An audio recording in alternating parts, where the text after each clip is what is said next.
An all-too-familiar sight in many parts of the world. Hordes of insects feeding on a ripening harvest. But what if the situation were to change and insects were to become a source of food for people?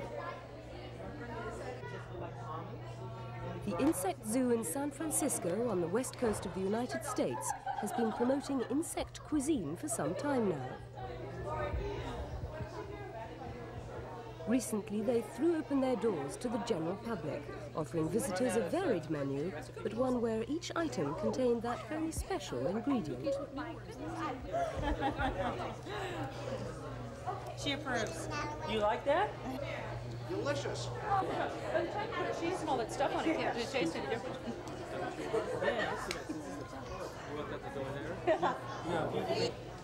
Some seemed to enjoy the new culinary experience. Others didn't seem too sure.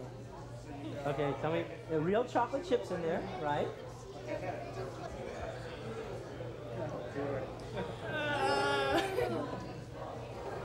They're different. But while insects are likely to remain uninvited guests at the dinner tables of California, and most places for that matter, the zoo's experts say in some countries it's a different story. Well, actually, a lot of people around the world do still eat insects, and if you're a worldwide traveler and you've been to Mexico, you'll find insects in the markets down in the state of Chiapas, and you'll find insects in the main market in Thailand, and so they're really wonderful protein sources. And Are you suggesting that people should change their eating habits? well, yes, absolutely. I think that's a good alternative. You know, variety is the spice of life, and you should try everything. And yeah, I think it would be a really nice addition to our diets to eat insects. And you know, you always need a good protein source, and not everybody has beef that's readily available. And you go to different parts of the world, and other sources are very, very expensive. Insects are rather on the inexpensive side, and certainly very nutritional. Nutritional it may be, but insect cuisine has to be dressed up before it can be laid before the hungry diner. These are mealworms, the larva of a beetle so named because it's commonly found in granaries or flower stores. Better than we were. This being America, there's one ingredient they reach for first to make mealworms in the least bit appetizing: chocolate. Less competitive. Yeah, right. If the experts are to be believed, mealworms are a versatile food. But perhaps the chocolate coating doesn't appeal. Too sweet? A savory dish that's said to be especially delicious is mealworms fried with garlic and butter.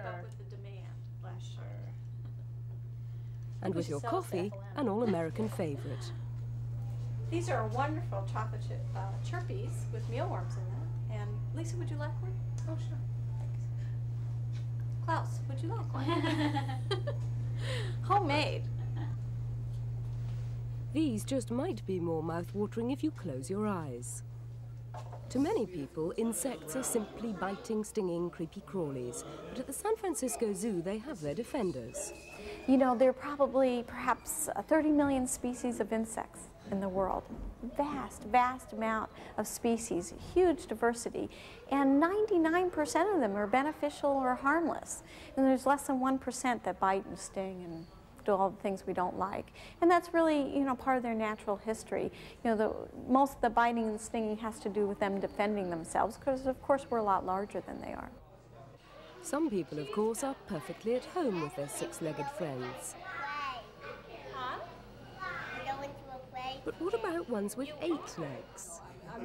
Spiders come in all shapes and sizes, but for spider haters, nothing compares to the tarantula, even if it's 23 years old and looks deceptively listless. This hairy giant is one of the models that featured in last year's hit horror film, Arachnophobia. The tarantula seems to instill a special dread all its own. Even mechanical versions are enough to give most people the shivers.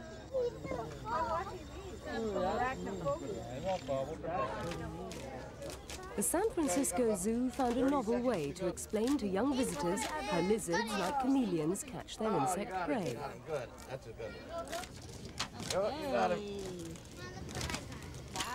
Time's up. The object of the open day was to show visitors to the zoo, especially the younger ones, that insects and spiders are remarkable creatures, offering tremendous benefits for mankind. And if the rush at the souvenir stall was anything to go by, they seemed to have a degree of success. But with so many people squeamish or downright scared of insects, are they promoting a cause that they just can't win?